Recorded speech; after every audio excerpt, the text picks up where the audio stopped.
Hi everyone. It's a gray Thursday here in New Jersey.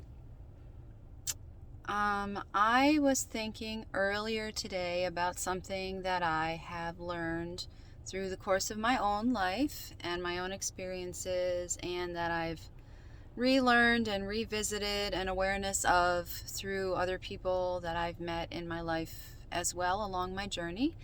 And here it is. And not all of y'all are going to agree, and not all of y'all are going to like it, but that doesn't negate the fact that it's the truth. Cheating is a symptom of a problem. It is not the problem itself.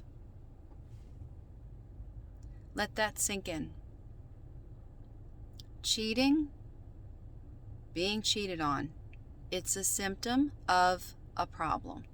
It is not the problem itself. If you really dig deep, if you really sift down between, around, below, any feelings of hurt and pain that you may have for having been cheated on, or any feelings of justification you may feel in being someone who has cheated on somebody else, get between, around, and below those feelings underneath to that knowledge, and you will come to see that it's the truth. Cheating is a symptom of a problem. It is not the problem itself. People cheat for a myriad of reasons, but the underlying reason is something for them is not being fulfilled inside of the relationship that they're in. The biggest problem to begin with is coming into a relationship looking to get something filled, right? That can only be filled in and of oneself by being a whole person. We have this childhood trauma. We all have it, even if we don't think we have it. All of us have gone through something in our childhoods that we carry into our adulthood. We repeat patterns that are familiar, whether they are healthy or not.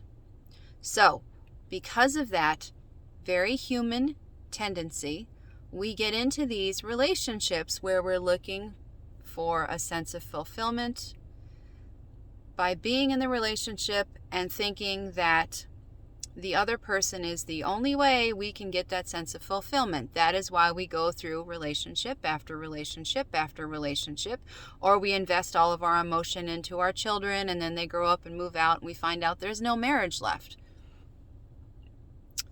This is what happens.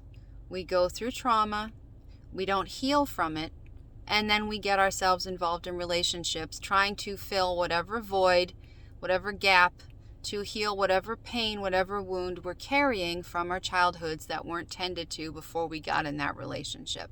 And when that happens, we end up finding out somewhere along the way we are not being fulfilled by the other person. And then we start blaming them for our lack of fulfillment, for our unhappiness.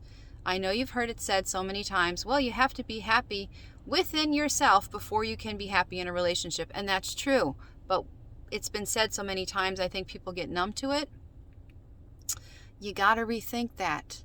You have to be whole and intact in and of yourself before you can healthily go into a relationship. If you get to that place, and it may be after you've had a relationship, it may be after you've had several relationships, it may be later in life. We all get there in our own time and space, right? But if you do the healing and you go into a relationship whole and intact in and of yourself, not feeling that you need that relationship, but seeing it as something beautiful that you can enjoy and experience, but you'd be happy without it too. That doesn't mean you don't fully love. It doesn't mean you don't really commit. It doesn't mean you don't really want to be there. It just means that your whole world and your whole sense of purpose and fulfillment does not rest on that relationship. Number one, that's an unfair burden to put on the other person, right? And number two, you will never be happy as long as you do that, because you won't be fulfilled if you're expecting it to come from an outside source. So people get into relationships without doing the work. They make the other person their totem, their mantra, their reason for being, and they expect that person to give them all their happiness. And we're all flawed, and that never works. And then, because we end up with material possessions, shared property, we've been with them for a long time, whatever the reasons are, we tell ourselves that we're staying with someone, and we're miserable because we're staying there. Then, lots of times, people will look to outside sources to replicate that happiness they once had in the early stages, called the honeymoon stage, of your relationship. So you end up cheating, or you end up being cheated on. This isn't something that happens for everyone, but it happens for a lot of people. When I was very young, I once cheated. I was very young. I was too young to be in a relationship, and I cheated, and it was devastating. And it took me probably 20 years through the course of other relationships to realize how traumatic that was for my then partner. Right? We've since, talked it through, reconciled. I apologized years later, whatever. After that, I was cheated on several times. And I knew through the course of that, it is nothing wrong with me. It's nothing wrong with me. Anybody who cheats is saying, I'm unhappy, I'm unfulfilled.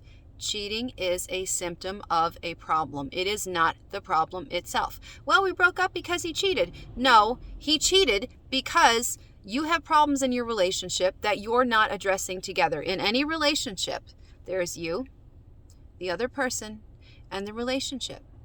There are three beings there, and you have to tend to each one of them. But you have to come into them whole and intact first, to the best of your ability. Okay? That's what I'm saying here. So if you're out there and you're like, oh, I'm getting cheated on, he cheated on me, she cheated on me, she's this, that, the other, he's this, that, the other. No. What is happening inside your relationship that happened? That's what you have to look at. Cheating is a symptom of the problem. It is not the problem itself. And so that's the statement and the idea and the thought that I wanted to share with you and have you ponder today. So maybe you can apply that to a situation that you're in now, or look back on a situation that you used to be in with a greater sense of understanding. It is not your fault if someone cheats on you. It is not them being a terrible person if they cheat on you. If you cheat, you're not a terrible person. What is going on for you in your relationship that's happening? These are the things we have to really get honest with ourselves about. So I want you to do that. I want you to do that. Cheating is a symptom. It is not the problem itself. Think about that. Have a great day.